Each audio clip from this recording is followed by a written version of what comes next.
to become a single mom by choice, I had no idea that there was no such thing. So, once upon a time, I answered the call to be a mom. And I was a high-flying executive, just like Carla read out. You know, I was very well positioned to bring a baby into my life. I was earning a lot of money. And along the way, from my journey through IVF, I just became emotionally sick with my career. You know, I just felt trapped.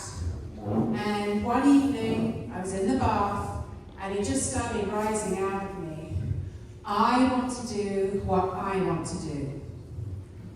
And it just kept coming up. I want to do what I want to do. I want to do what I want to do.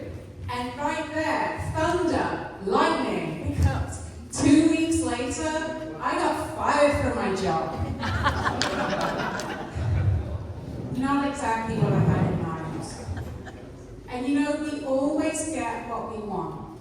We just might not get it how we want, or the way, or the timing. Because the universe is always pushing us to grow. And when we work with the universe, instead of resisting, that's where true growth comes. So, instead of just getting another job, I started my business, Marjorie Coaching, something I'd been yearning for and studying for. I just really had it on the back burner, and I wasn't going anywhere with it. So I started my life for doing what I wanted to do. And I started telling myself a story about becoming a mom that it wasn't meant to be, because it just wasn't the right timing.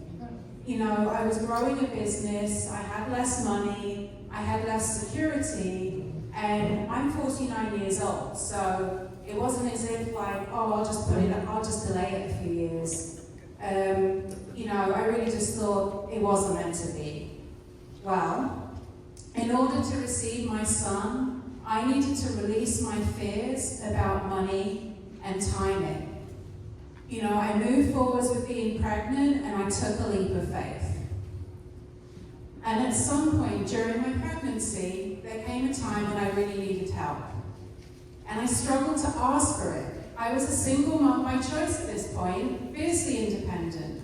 And I was laid up on my sofa, my back was hurt, my groceries were on the doorstep, and I couldn't bring them in. And a friend offered to come over and help.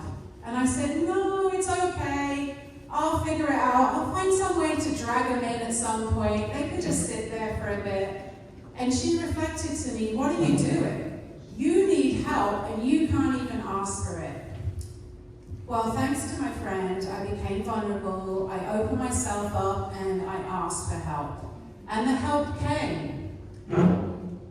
A whole surge of help came. A 100-foot wave of help came from all directions. Loving support. You know, I had grocery support, laundry support, baby showers and blessings and gifts galore and pampering for me. So I wasn't such a single mom by choice now. You know, I had all this support, and I realized that's when a single mom by choice doesn't even exist. I have a community. And it was such a wonderful place for me to be.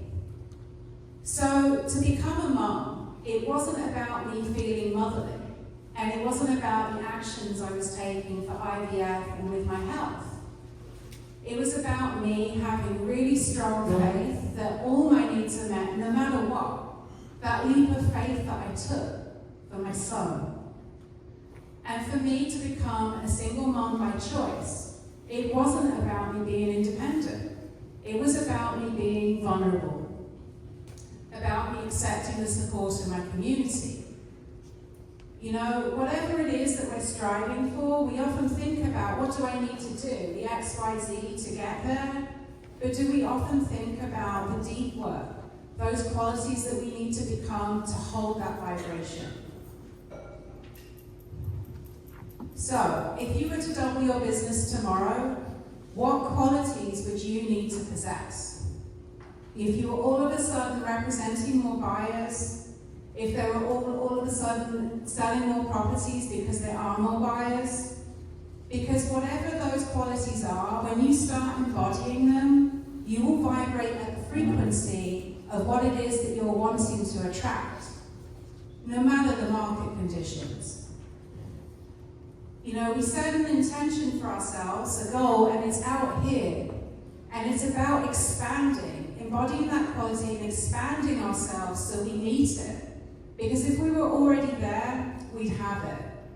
And once we know what it is that we're embodying, the actions can follow.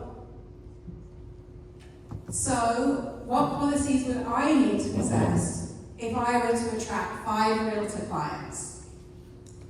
I would need vulnerability to open up about my journey instead of just selling the success, a strong sense of my self-worth to know the value that I bring, and to be able to set strong boundaries for my time and my son's time. And also a strong sense of calm, so I wouldn't get overwhelmed or stressed by having extra clients, you know, establish a morning routine that I do every morning. So, how many of you are working with a mindset coach already? You know, I'm here if you'd like to get to know me after the meeting. And